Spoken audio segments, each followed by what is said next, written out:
Hello and welcome to tonight's Fireside chat with Lyndon LaRouche for Thursday, March 16th. We're going to begin by announcing, as we have made this decision to have our conference of April 15th, 2023, without the development of all nations, there can be no lasting peace for the planet. In the invitation for that conference, the way it began was to say a little bit more than 1 year after the war in Ukraine, which had in reality already started in 2014, it is very clear that the real issue is not Ukraine. It is a proxy war between the United States, Great Britain, and NATO on the one side, and Russia on the other, with a conflict with China also looming. The real issue is that the nations of the global South are trying to shed the colonial order, this time for good, and they have now become the global majority. From the outset, the Schiller Institute has insisted in a number of conferences, beginning on April 9th of 2022, that the only solution to this crisis would be the establishment of a new global security and development architecture, which takes into account the security interests of every single country on the planet. This view is shared by more and more forces in the world, and the latest example of this is the Chinese 12-point proposal for peace in Ukraine. Now, I'm going to stop there to make the point that what has to be done, and you can think about it as being the only item on the agenda, is summarized in 5 words: take the deal with China.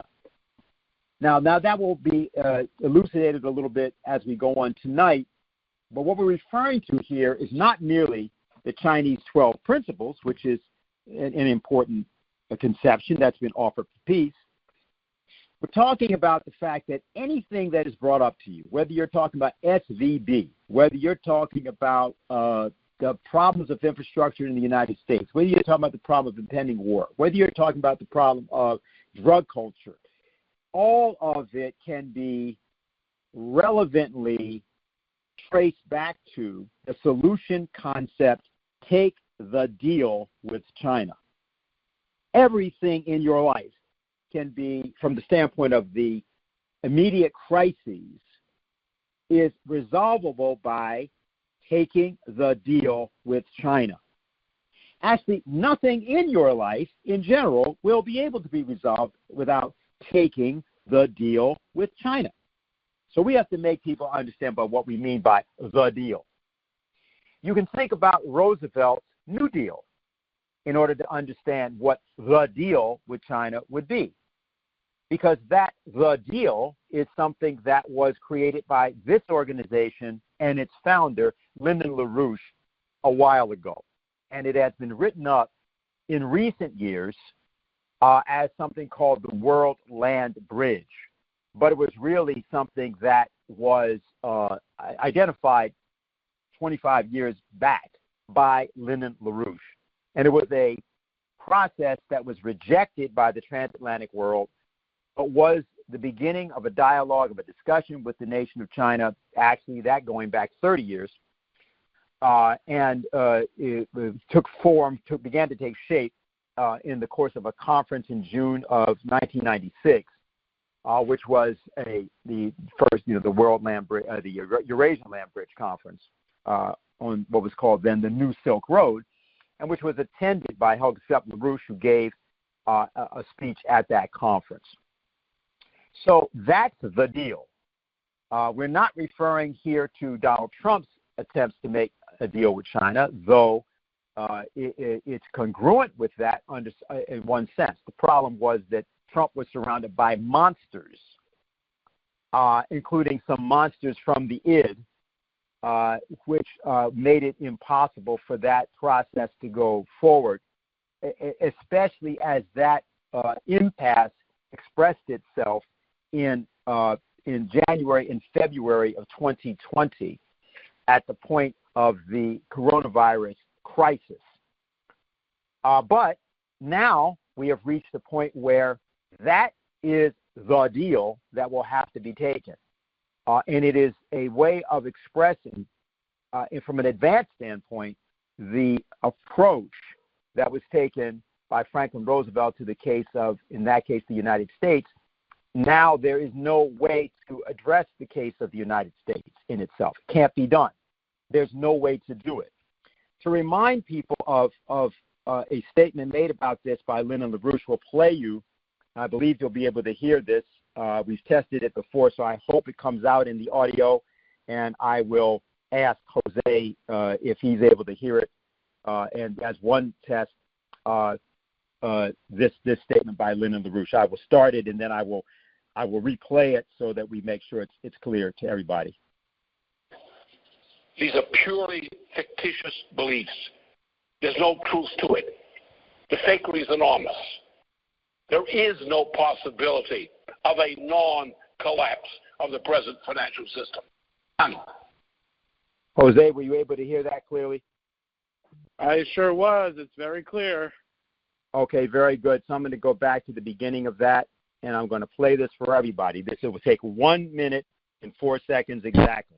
So listen carefully. This is from July 25th of 2007, and this is Lyndon LaRouche telling you about what happened in the last few days, which didn't happen in the last few days.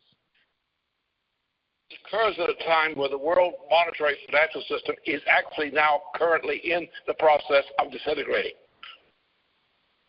There's nothing mysterious about this. I've talked about it for some time. It's been in progress. It's not abating.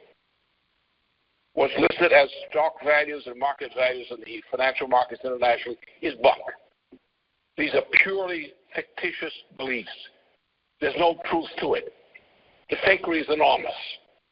There is no possibility of a non-collapse of the present financial system. None. It's finished now.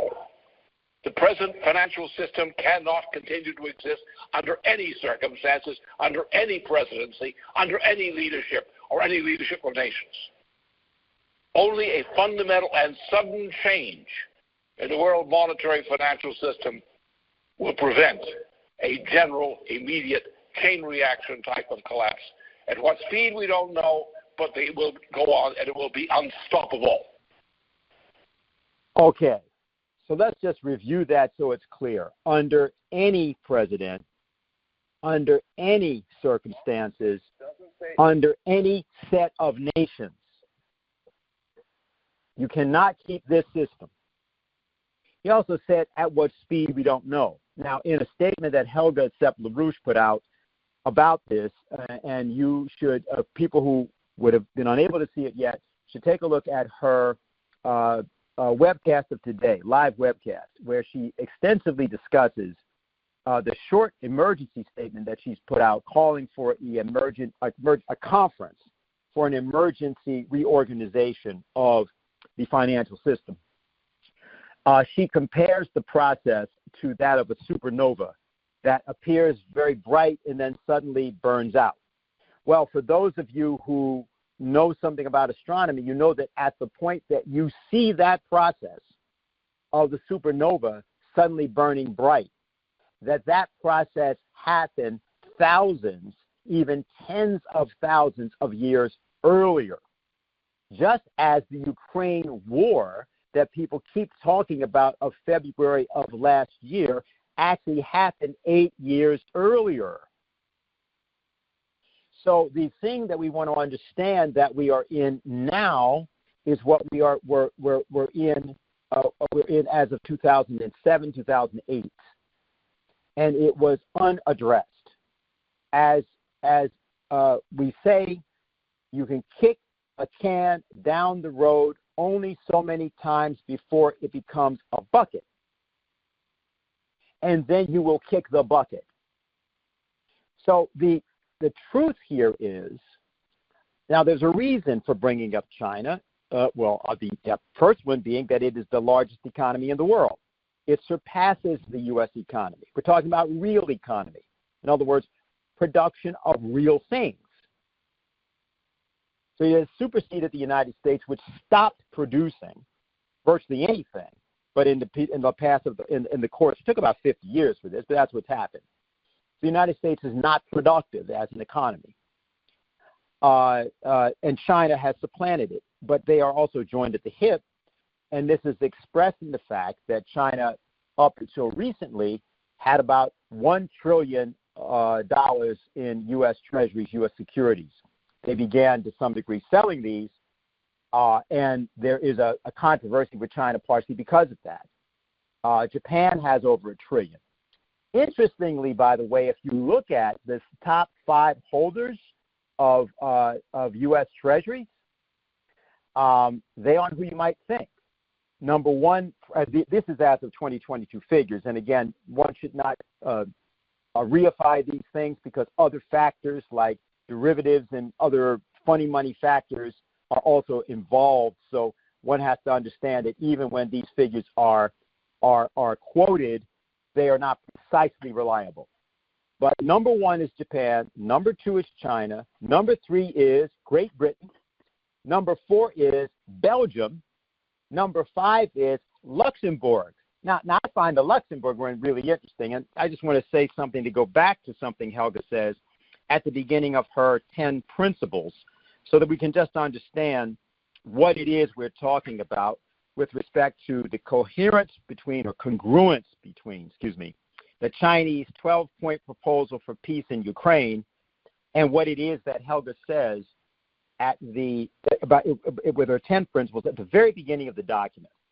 And it is this. She said, this is a quote, "The new paradigm which will be characteristic of this new epoch and toward which the new global security and development architecture must be directed must eliminate the concept of oligarchism for good and proceed to organize the political order in such a way that the true character of humanity as the creative species can be realized." Now, here's why I want to stop there just for a minute to talk about that. Must eliminate the concept of oligarchism for good. Well, why is that so important? Well, if you look at who the holders are, how is it that the 3 that you got Japan, then China? I mean, we get to sort of understand those 2. Those are powerhouse economies, and one of them is the largest population in the world. The next is Great Britain. The next is Belgium. The next is Luxembourg. Now, all of these things are monarchies. Oligarchies, certainly. How is it that that's more than Brazil? Brazil is something like $312 billion, and Luxembourg is like $332 billion. Brazil's got 214 million people. Luxembourg's got a population of under 700,000. I mean, like they're basically about the size of Staten Island or something like that. Why are these people? Why is this, quote, nation? How does it have that position of leverage over U.S. securities? So when you hear this from Helga, that's why one should think about why she would have said what she said. It may be other reasons she said it, but certainly that makes it relevant. And I want to just clarify and quoting the first 2 principles that she discusses. She said, "I suggest that the following principles must be discussed and, if agreed upon, be realized. First, the new international security and development architecture must be a partnership of perfectly sovereign nation-states based on the 5 principles of peaceful coexistence and the UN Charter. Second, the absolute priority must be to alleviate poverty in every nation on the planet, which is easily possible if the existing technologies are being used for the benefit of the common good." Okay, so that we're going to stop here because I just wanted this to be sort of the setup for the condition.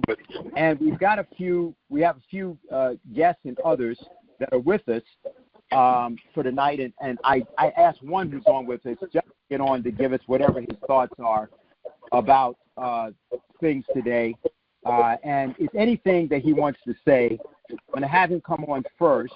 And that's Ray McGovern, who I believe is on with you, Jose. Is that correct? Yes, I am. Can you hear me?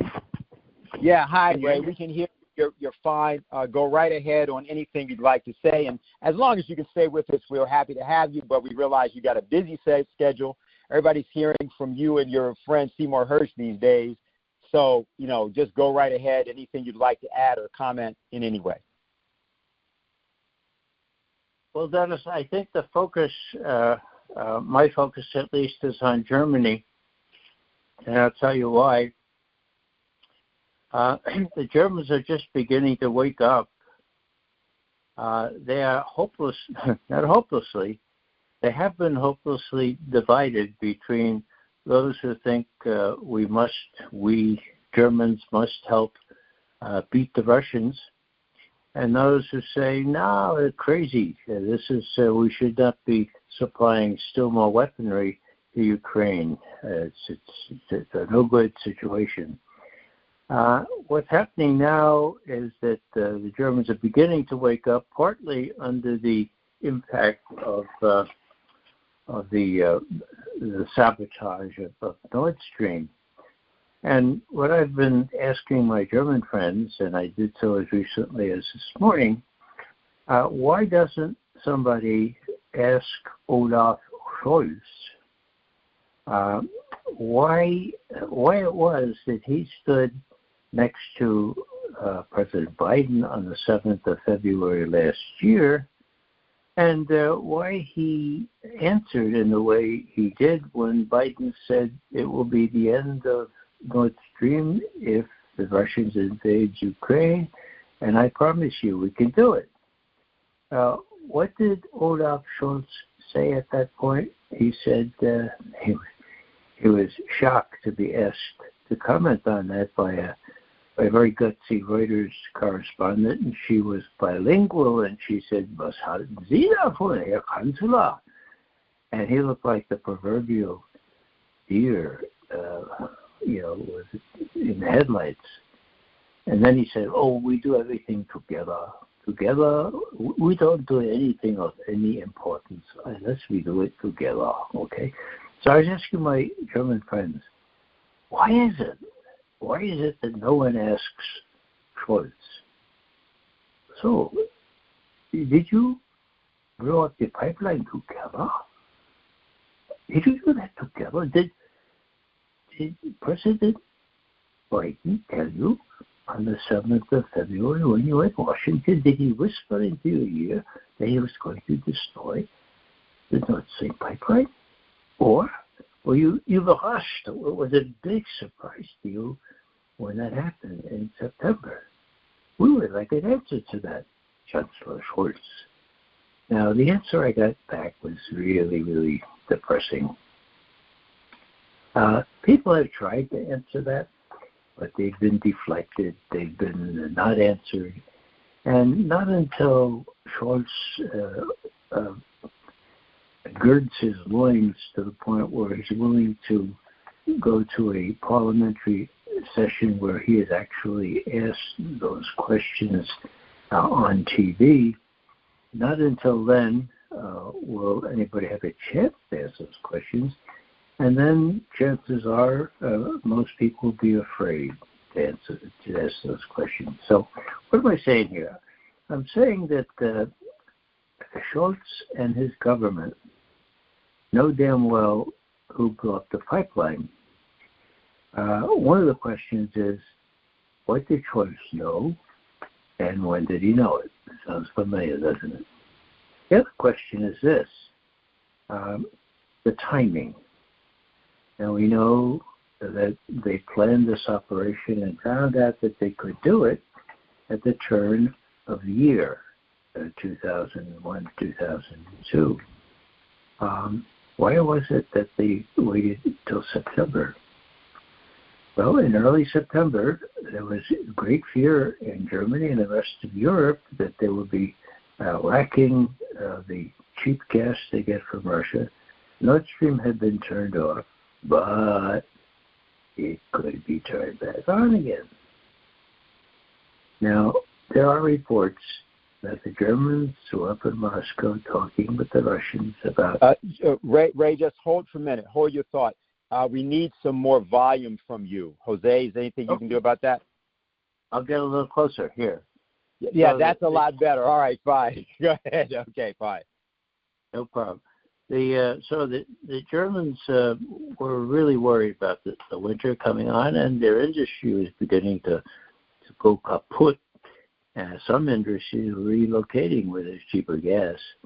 And so there were German-Russian conversations in early September. And the U.S., of course, was told about all this. And the way I piece it together, Biden and his neocon advisors, so what are we going to do about this? My God, all they have to do is turn the lever, for God's sake. One of them is, they're all working. Well, we have to just repair a couple of them. So what do we do?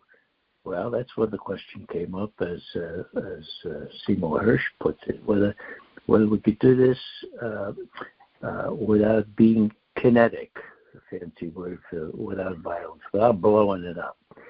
And they said, well, apparently not. We're going to go to blow it up. Is this a good time?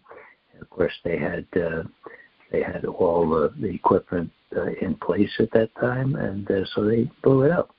Now, the Germans are going to realize that, and I think that 78 years or whatever it is after the war, they finally have a chance to grow up.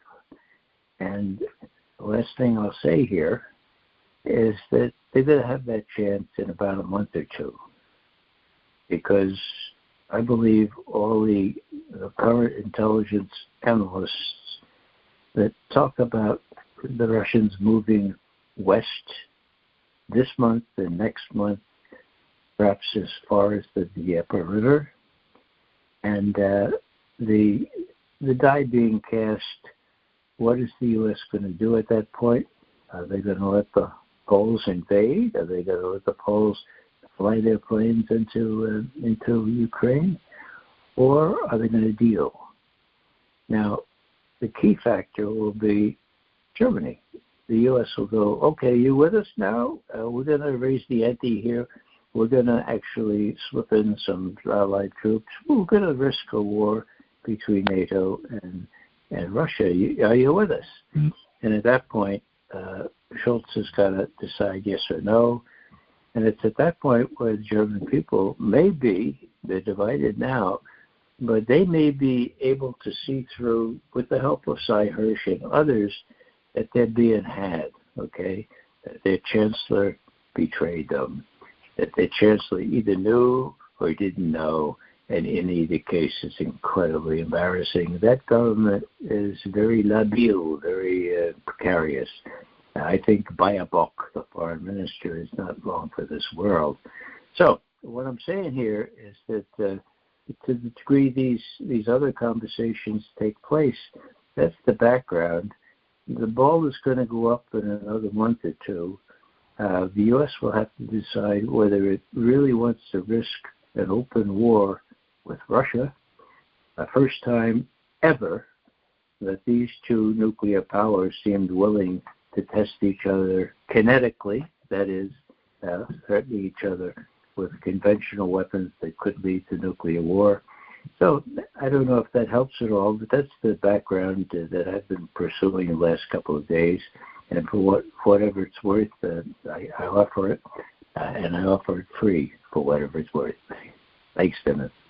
Thank you, Ray. I want to just make sure I restate a bit what you just said. And Diane, Sare is on. I'm going to go to Diane in just a minute, because I want to make sure I'm understanding what you're saying, because it sounds to me that what you just said is we're talking about a fact that something is going to change over the next 1 to 2 months on the battlefield in terms of the commitment of the Russian forces, or at least something's got to change on the part of the Anglo sphere, because we know between running out of artillery, ammunition, and other factors, including just the political factor, they have to decide, are they going to actually commit? When Seymour Hersh was giving his talk at the National Press Club actually on Tuesday evening, he made a similar point when he stated that we have the 82nd Airborne and the 101st Airborne in Poland and Romania, I believe, respectively, that he thought that is the Cy Hirsch now talking, that there's a possibility that Putin would offer some sort of a deal, that he would demilitarization of Ukraine, he keeps Crimea, there are negotiations around the Donbass of a certain type, but that he didn't know whether the United States would take the deal. Now, that's not you. I'm just reporting what Cy Hirsch said on Tuesday evening. And if you haven't heard that, I can send you kind of a paraphrase or maybe even the full transcript of what he said.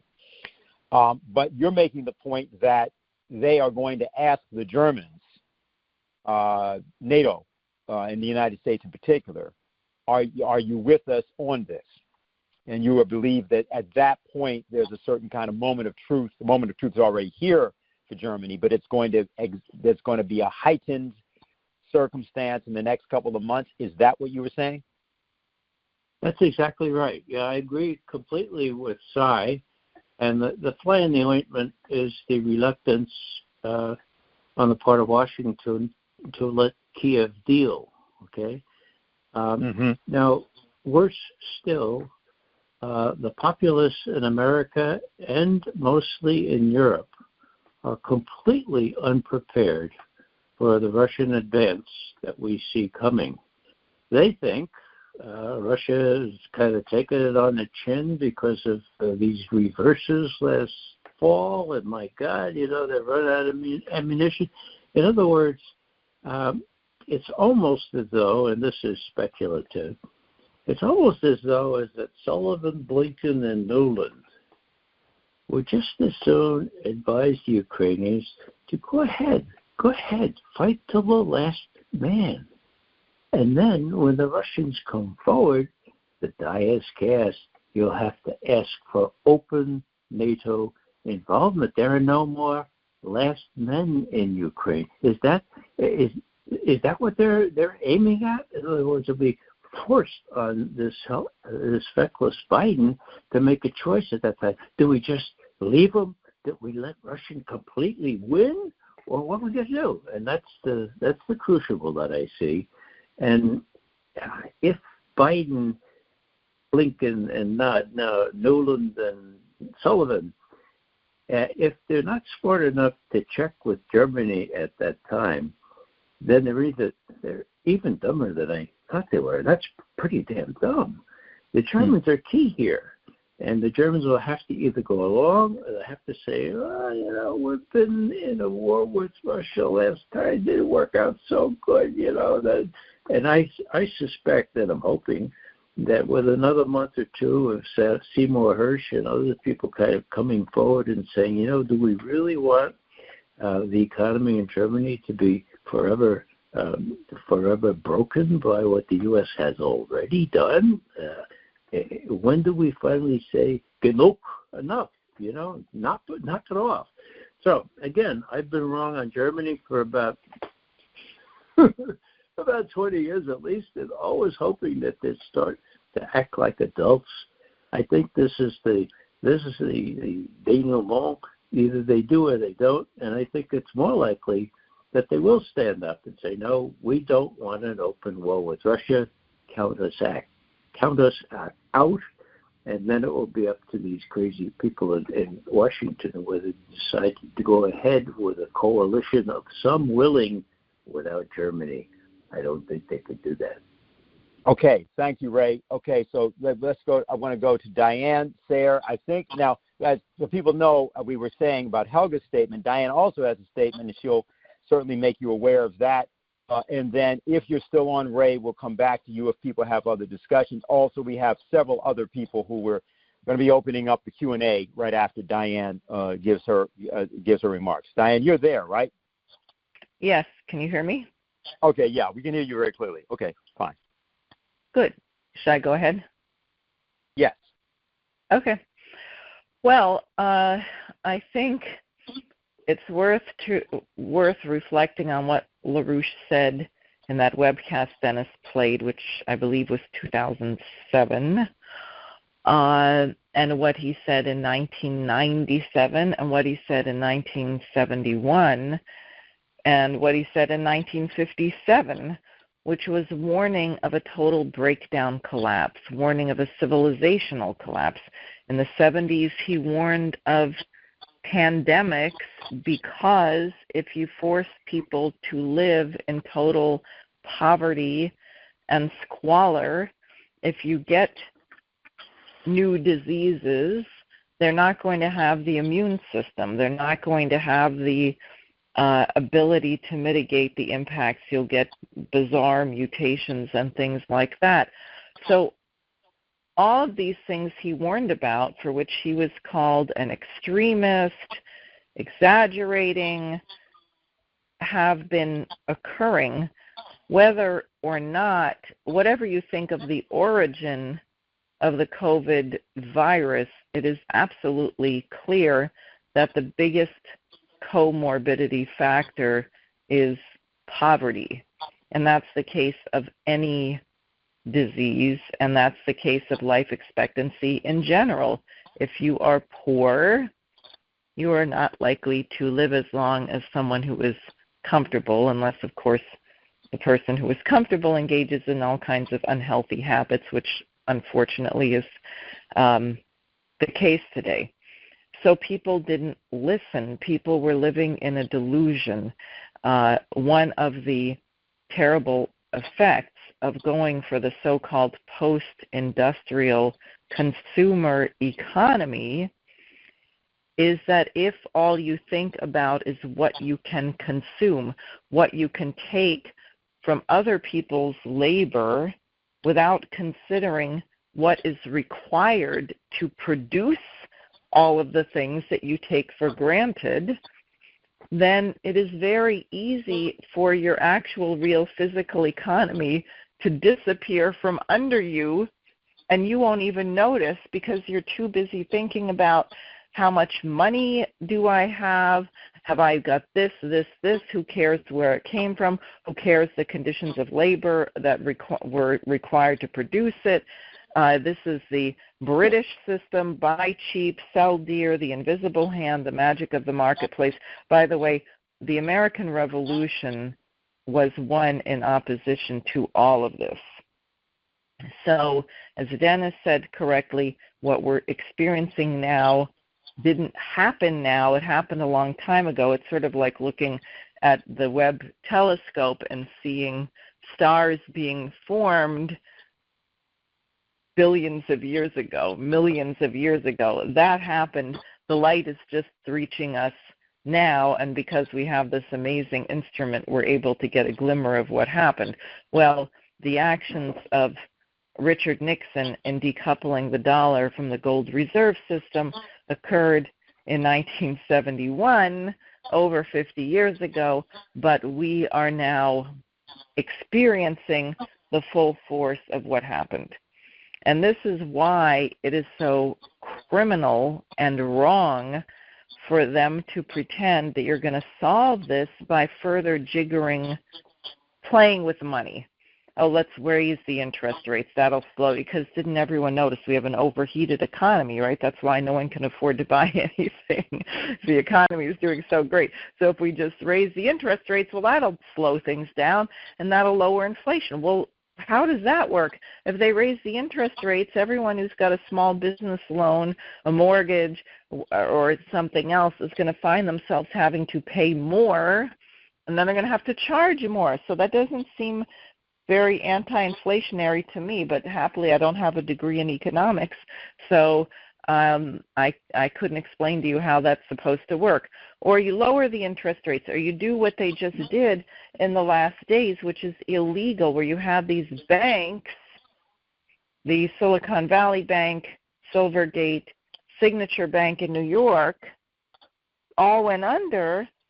And Janet Yellen, the Treasury Secretary, says, well, I talked to Biden and we just decided we're going to make everyone whole. Well, wait a minute.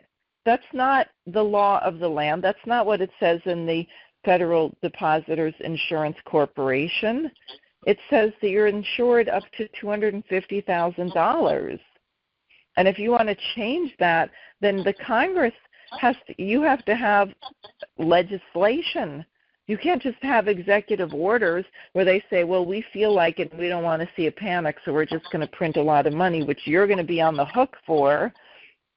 And this is what they did, very much like what Congressman Matt Gaetz was getting at, where we have never declared war with Syria or against Syria, but somehow we have 900 troops in Syria endangering their own lives and stealing wheat and oil from the Syrian people and putting millions of people in total misery. And the Congress never approved that. So one thing I would like people to consider is for everyone who says, well, the government's too big. Well, wait a minute. We don't even have a government. Our government, our elected representatives are not even asserting the power that they have according to the Constitution. They're sitting there allowing horrible things to be done in our name to people around the world, and horrible things to be done to our own people, and they're not doing anything. So it's not the government being too powerful, except if you mean the slime mold of billionaires, which has taken over our government and created a crazy alphabet soup of bureaucracies. And this is where it's so urgent that the American people weigh in. Why do you think they spend so much time on the censorship, not letting you know what's going on? Because the secret is the American people are the most powerful branch of government.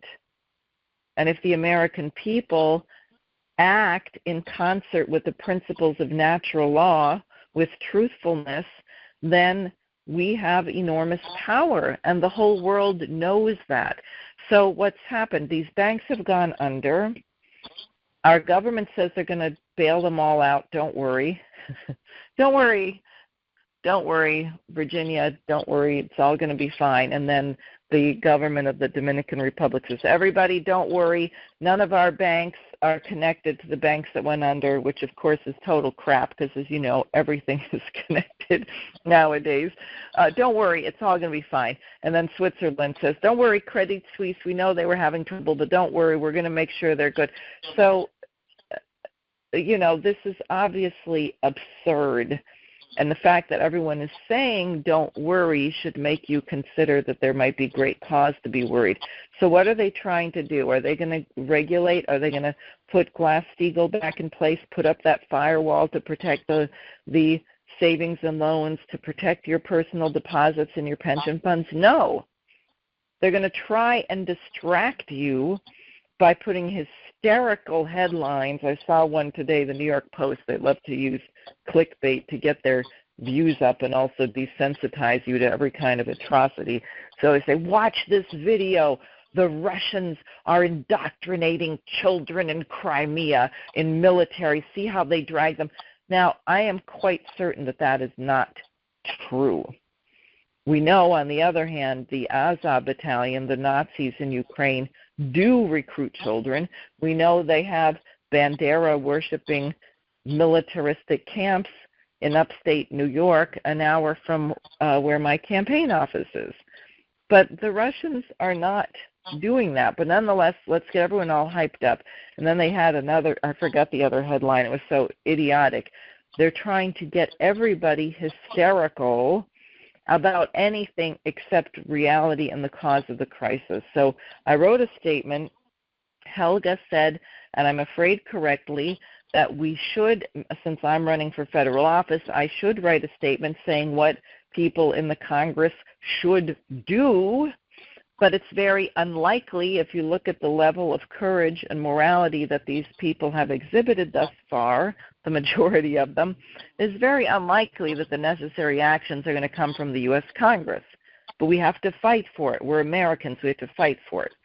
It is more likely that the new configurations, which represent most of the world's population, like the BRICS plus Brazil, Russia, India, China, South Africa, plus about 15 other nations, the Shanghai Cooperation Organization, the Eurasian Economic Union, the blocks of nations which include the large populations of China and India, the military scientific capability of Russia, other nations, Brazil, Indonesia, South Africa, that they could decide to take emergency action.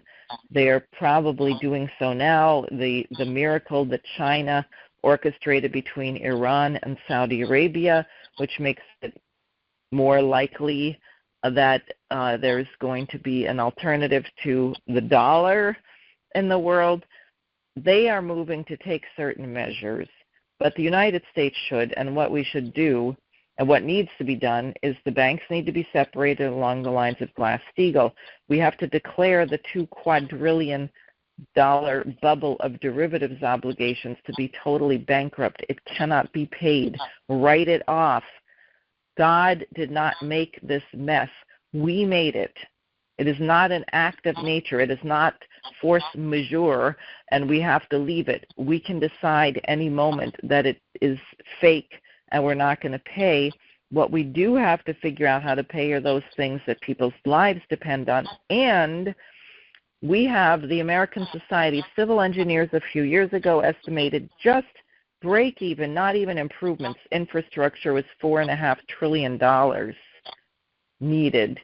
China estimated more like $9 trillion investments in the U.S., which I think is much more realistic, because you don't just want to go back to old infrastructure. You want to build what you need.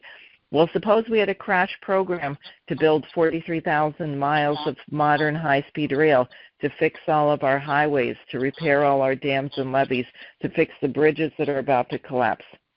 Do we have a workforce to do this? Do we produce steel? Oh, no. I think every last steel mill went bankrupt in this country. We're going to make new bridges out of bamboo, like some foolish environmentalists are saying, using bamboo. Bamboo is strong. You can break skyscrapers out of it, supposedly. We don't need steel. No, we need steel. If you're going to build anything that's durable, that's not going to fall apart, you need steel. You need concrete. Who's going to produce this? Where are we going to get the parts? There is no way we can organize a recovery in this nation or in the world without working with China. China is the number one producer economy on the planet. They produce. We don't. We have a lot of money, paper, with nothing to back it up. And that's the difference. So the reality is, whatever your bank account, your ATM card is not safe, but don't try and ask where you can put your money, because there's nowhere. The question is, will it matter if you don't have food, if you don't have energy, etc.? So what we have to do is nothing less than what LaRouche said, and we have to do it in concert with a group of nations that are prepared to move in that direction. I can say that various people in the Congress have been talking about Glass-Steagall again. Even Robert Rake apparently came out and said something about it, but they are not going to move with the full recovery that's required. And the last thing I'll say is I would just ask everyone to reflect.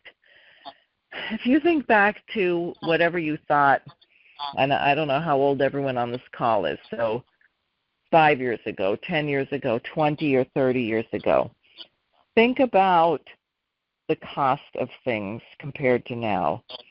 Think about the relative security. I am certain that one of the biggest problems we're dealing with in the United States is that everybody is on the edge. There is enormous financial and economic insecurity, and it's been going on for so long. That and the nuclear war danger, we don't even realize how anxiety-ridden we all are because of this. So I think everyone should take a deep breath.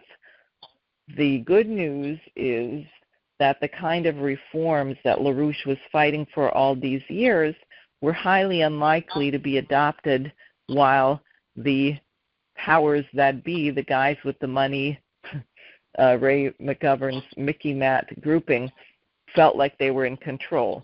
Now they've lost control. It's obvious they've lost control. That is the moment in which we can change all of this, and we have to shoot for the stars and not some lower level thing. We have to take the goal that every single person on this planet has clean drinking water, electricity, a decent healthcare system, adequate nutrition.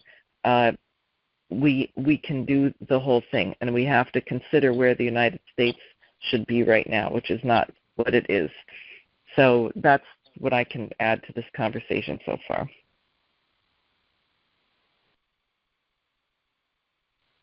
Okay, thank you, Diane. And I've opened up the queue for everybody.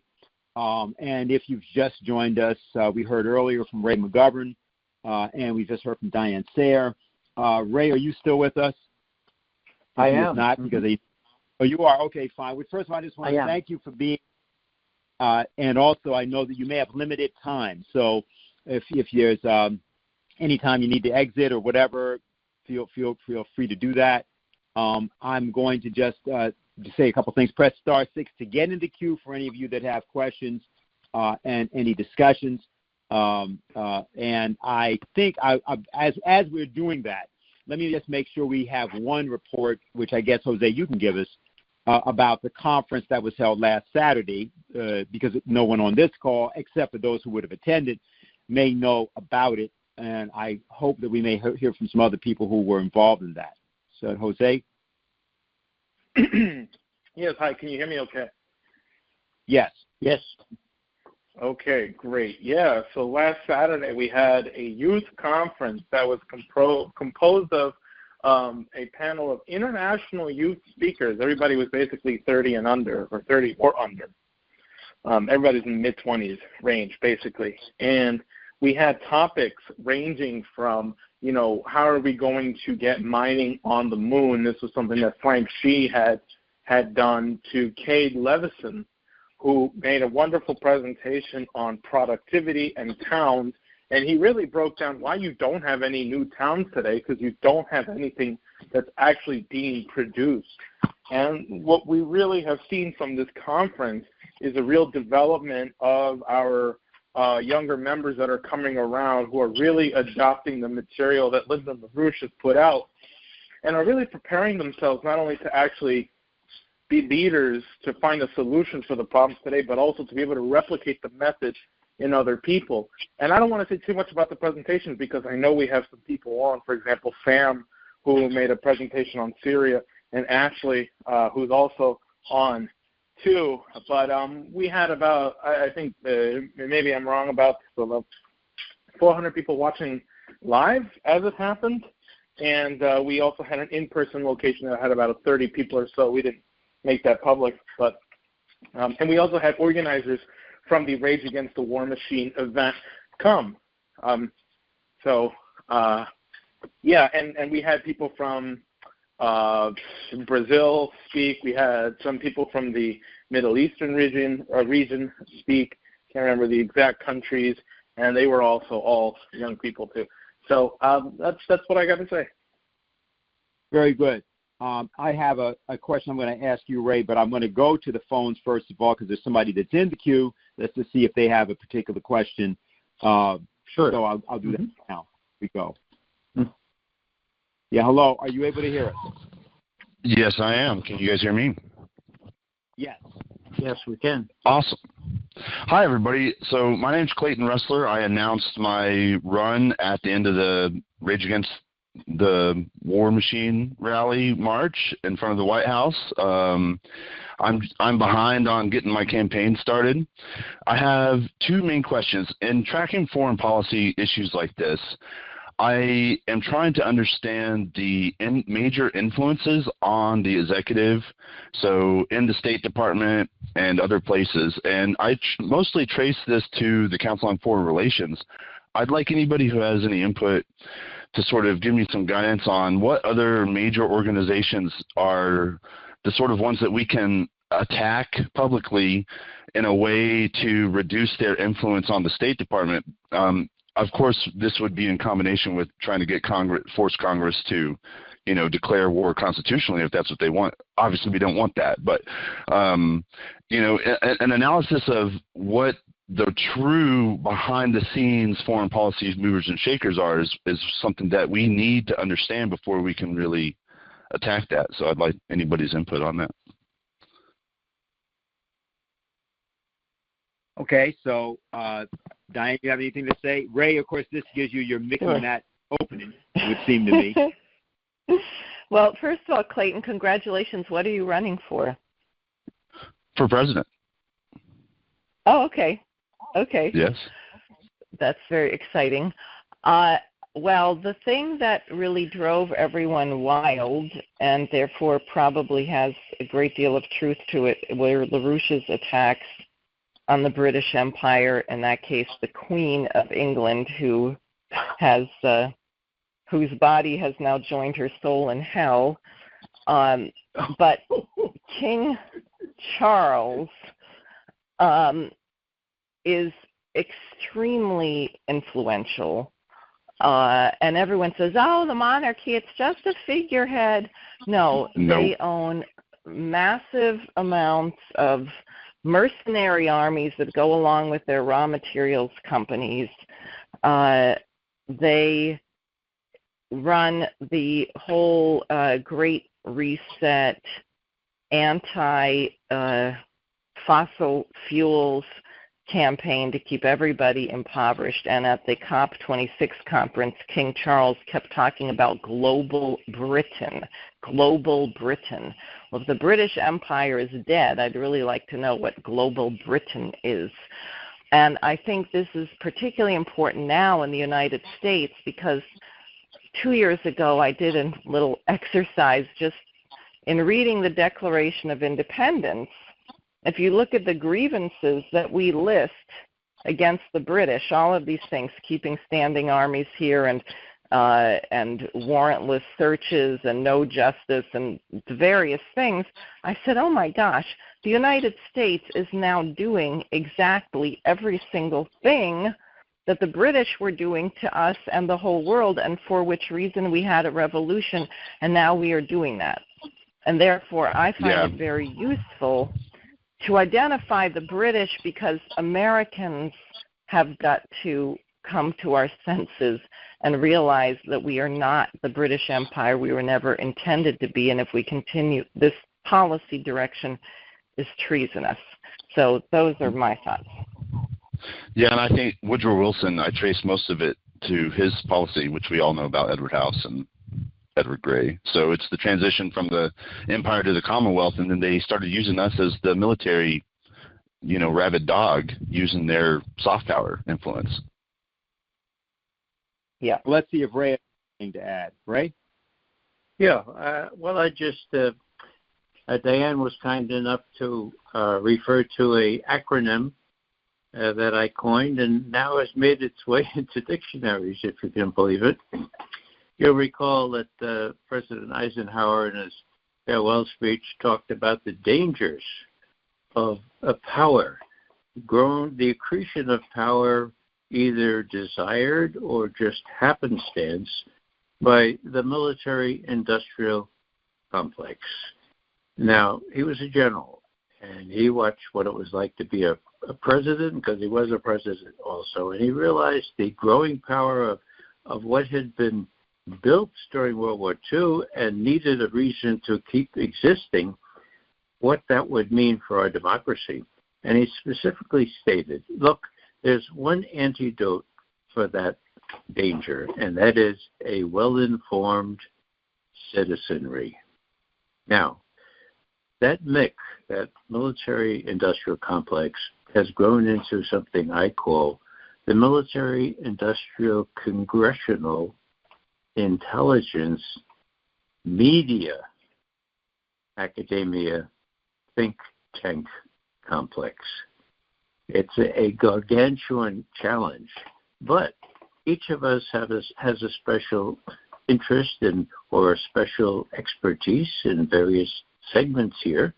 One of mine is the intelligence. The intelligence, of course, and the military and some of the other things there are cooperating in what we call the deep state, which is really running what's going on here, including Biden's policies. Witness the fact that the deep state was just pleased his punch to blow up that pipeline. Now, when I said media as if in all caps. That's the key. As Eisenhower said, if there's not a well-informed citizenry, then you got a real problem. And the media is the linchpin of this whole business of the Mickey Mat. Someone called my attention today to the A in Mickey Mat, which is academe, okay? The rest of it is academe think tank. So military, industrial, congressional intelligence, media, academia, think tank. What was the thing called to my attention today? It was a comprehensive study done by someone really well-versed in Ukraine, dissecting what happened on the Maidan in late February 2014 when we orchestrated a coup d'etat. Okay, what happened? People started shooting at demonstrators, at the police. Everyone, they were shooting at both. The bullets were to the same rifles. We knew that. But this investigator came up with an academic paper which was praised to the skies by people like Jeffrey Sachs and others who know which end is up. It got peer review, it got edited, it was all set to go, and it was quelched. It was stopped. Just as Sare can no longer publish in the New York Times or the New York Review of Books or the New Yorker or the London Review of Books or even in Die Welt in Germany, this paper, well constructed as it was, it simply said that these snipers were ones that were employed and paid by the people who wanted to get rid of Yanukovych. So it worked like a charm. But nobody knows that, and nobody will continue to know. It will continue to be beyond the known, because this paper will be rejected by the people who profiteer on the exploits of by the funding. I mean, these academic places and the think tanks, they're all funded, if not by the U.S. government, by the Saudis or by very rich people who are interested as anybody else in the fruits of the Mickey Mat. And, what I'm saying here is that this is a very formidable challenge, but each of us has interest. Some of us are involved in banks or some interest in banks or academe. And what we need to do is sort of just say, okay, I'm not going to tackle the whole Mickey Mat, for God's sake, but I am going to do my part. I know about Congress, and I'm going to pursue that, right?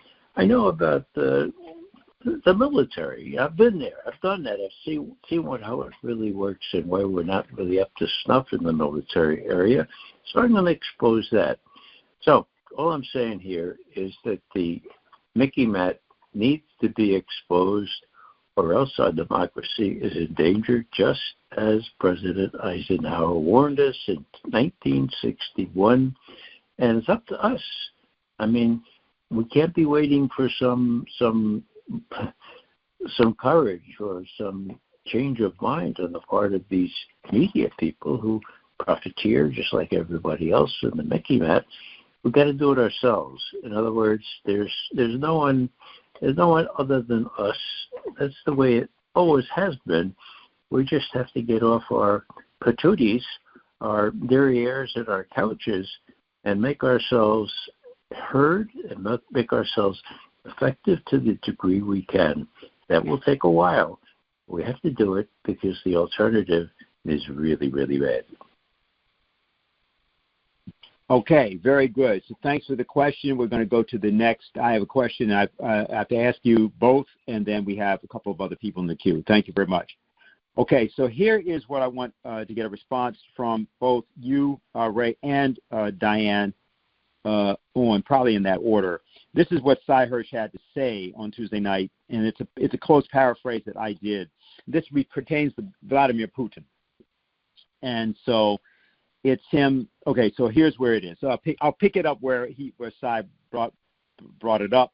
As those of us who listen to him know, Seymour Hersh is a desultory speaker. He's definitely a throwback to the period of the late 60s, early 70s, where we used to hear a lot of this. But he's very thorough as well. So here's what he had to say concerning Putin. He said, well, we're big haters. We learned to hate at the end of World War II. Everybody's on our hit list. Saddam, Bashar Assad. We had most of the Russian leaders, and certainly Khomeini and all the people in Iran on our hit list. And, of course, Putin is way up there. But I will tell you, I read Putin's speeches very carefully. He doesn't have cancer, all those stories you read about him dying, and he is very smart. And he knows his facts, and he spits them out. He knows things. And he also eats certain things. He allowed the ships to go through, meaning he's talking about the grain deal, and where the Russians knew that they were getting the short end of the stick when he says he eats things. He allowed the ships to go through because he was promised that 30% of them would carry grain to the poorer countries of the world. I remember him saying that. And then the last statistic he gave out was about 3 months ago. Something like about 4% of the ships were actually carrying grain to the underdeveloped world where they really need it. He wasn't conned on it because he accepted what would happen. My guess is, like any rational person, and he is rational, at a certain point he's going to want a suzerainty, is the word I'm hearing, is the word in the community. He's going to want suzerainty for the Donbass regions. Crimea is his. You can't take it away. But the big deal is he'll cut a deal with the government. I believe he means the Ukrainian government. And the deal is demilitarize. And it's going to be a no-go for us. The deal is he'll say, I'll cut a deal, I'll stop, meaning stopping the military forces. He hasn't put his main force in yet. And it's just a question of how many people he can kill. And whether you believe the press or not, I think the coverage of the war has been astonishingly stupid and just awful, because we're not looking at it from any objective way in terms of what's really going on. The people I talk to, some Europeans, mostly Americans, many have spilled blood in the field but went on into the intelligence business, and many of them are senior now.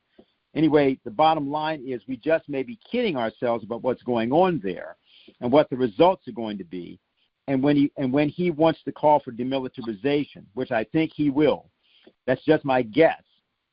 There are some readings in the community that is our way out, and I don't know if we'll take it. Okay, so that's what he had. He added. We have the 82nd in there, in 82nd Airborne in there in Poland. We put the 101st in there in Romania. We're talking about we're not talking about battalions. We're talking about brigades. We've had ship after ship going into European waters armed with weapons going into European ports. And he said some other things, but that was the section of his speech. So just want to get a reaction from you, if we have anything, Ray, to that. And then, Diane, I certainly want to hear what you think about this as well. Well, as far as reading Putin's speeches, that's necessary. I'm not sure that anyone in our government still does. We impute all kinds of designs to Putin, and Putin has said, look, this is about demilitarization and denazification. Demilitarization in its simplest form is to kill as many Ukrainian army people that the Ukraine authorities under U.S. tutelage throw into battle. Denazification's got to mean the removal of the Nazis, the pro-Nazis, the proto-Nazis that now exist in Kiev. But, when you read his speeches, you can, as you say, as Sai says, you can glean a lot of information. Now, let me tell you what I gleaned from his major speech at Valdai on 27 October. Last time he really made a big Q&A. Now, he's done the State of the Nation since his speech which is really, really tough. But here he's answering questions after speaking for 45 minutes. Somebody says, hey, Mr. President, President Putin, I'm thinking of traveling to Odessa in a couple of months. Do you think I should apply for Ukrainian or for a Russian visa? Be clever, huh? I think the question was canned. But Putin's response was worth listening to. He said, oh, yes, Odessa, beautiful, beautiful city. Odessa could be a Яблоко Раздора, Russian for apple of discord, the kind that launched the Trojan War, if you know your mythology. Or it could be a way to work out differences. It could be a way to assuage two sides and get them together and overcome differences. Wow! Now, there, in my view, or in the old days, we would say, there's a broad hint that somebody ought to notice and somebody ought to write it up and say, what is Putin saying? And I think what he was saying is, look, we're going to go to the Dnieper River. Odessa is the last place that we need to really conquer down toward the south of Ukraine. We're willing to maybe stop there because if we conquer Odessa, Ukraine is finished. It's a landlocked, it's a big farm for the rest of Europe. But if we do a deal on Odessa and on the Dnieper, if we separate our forces from the west and the east side of the Dnieper, that would be a natural conclusion here. And with Odessa, Ukraine could be a viable country. It'd have to be repaired, but at least we'd have access to the Black Sea. It wouldn't just be a farm. So what do you think? Well, nobody saw that played in any press, and I doubt whether anybody stood around and listened to the Q&A like Sare, and I did. There was a broad hint. Now, what am I saying? I'm saying that later, Putin said, and he was quoting Lavrov 4 months before, he said, look, now it's a matter of geography, okay? If you send missiles in that go 150 miles, that means we have to go 150 miles farther west, okay? It's geography. Now, I think that the deal can be struck with the natural divider between west and east Ukraine running along the Dnieper River. And so I think that Sare is quite right on that.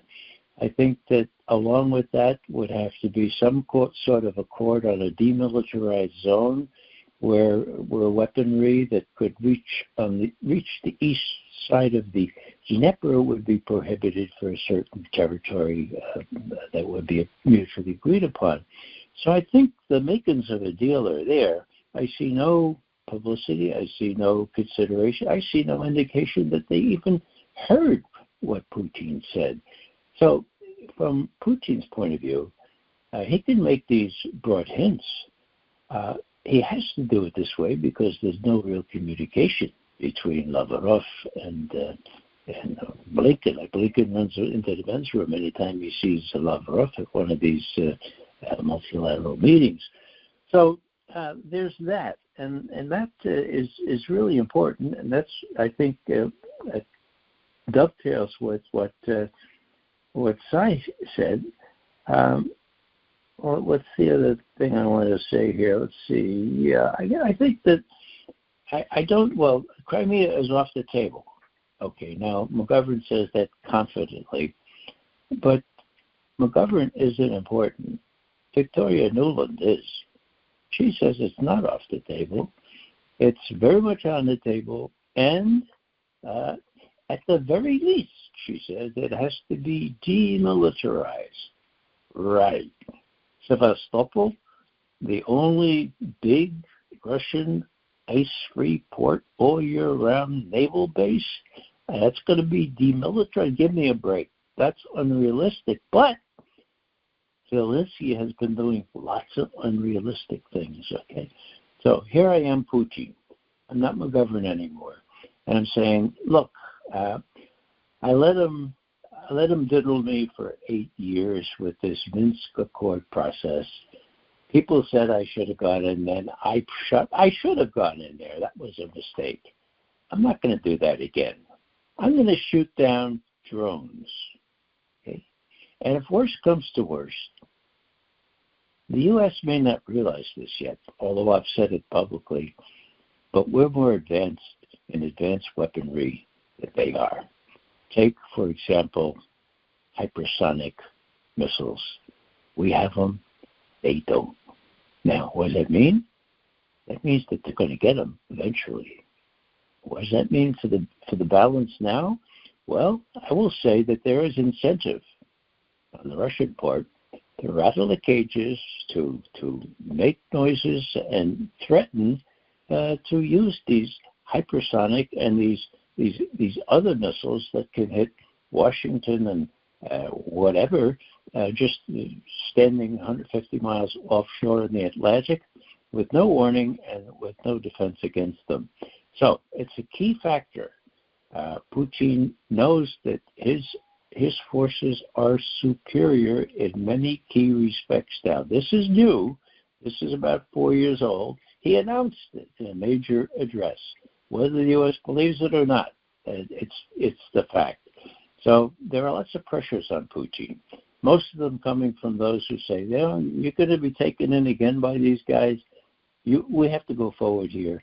We have to make sure that we achieve our strategic gains, because Ukraine, Vladimir Vladimirovich, Ukraine is an existential issue for us. It is not an existential issue for the United States. Even Obama said that explicitly. Even Obama warned about going too far and making commitments that are too broad for our own national interests. So that's the way I would sum up what I think you asked, Dennis. I hope that makes some sense. Okay, Diane? Well, Ray is certainly the expert in this assessment of Putin and what he would be thinking, and knowing something about the history of the region and Russia's view, which Putin was very explicit about in terms of Napoleon and Hitler, and why Russia absolutely cannot back down. But the only thing I would add is my fear. What I think makes this so dangerous is the totally delusional arrogance of certain leaders in the West. And we saw it, you could say, in 2016, where everyone was absolutely certain that Hillary Clinton was going to win the election, even though nobody could stand her. And she didn't, because they create a narrative, and then they think that because they created the narrative that somehow that's what the American people believe, but it's not true. Similarly, we're hearing all kinds of things about how Russia is losing, Ukraine is winning. I was rather alarmed when Zelensky was in the U.S. Congress and he said, we are taking Crimea in our mind. What does that mean? And then he said, Putin can be gone in your mind. I mean, this is really bizarre. Is this like ESP spoon bending? And if people are going to act on that, which has nothing to do with reality, in a world where people do have very advanced weapons, including nuclear, chemical, biological, and God knows what else, then I think it is extremely dangerous. And because of this arrogance, we have declared that we are superior because supposedly we are democratic and Russia is autocratic, as is China, and they are wrong, and therefore we don't have to listen to what their leaders say, and we don't have to be in dialogue with them. So all of this, I think, contributes to creating a situation where there was much too much room for miscalculation, and with the implosion of the financial system on top of it, I think a kind of desperation which does not help in the realm of rational behavior.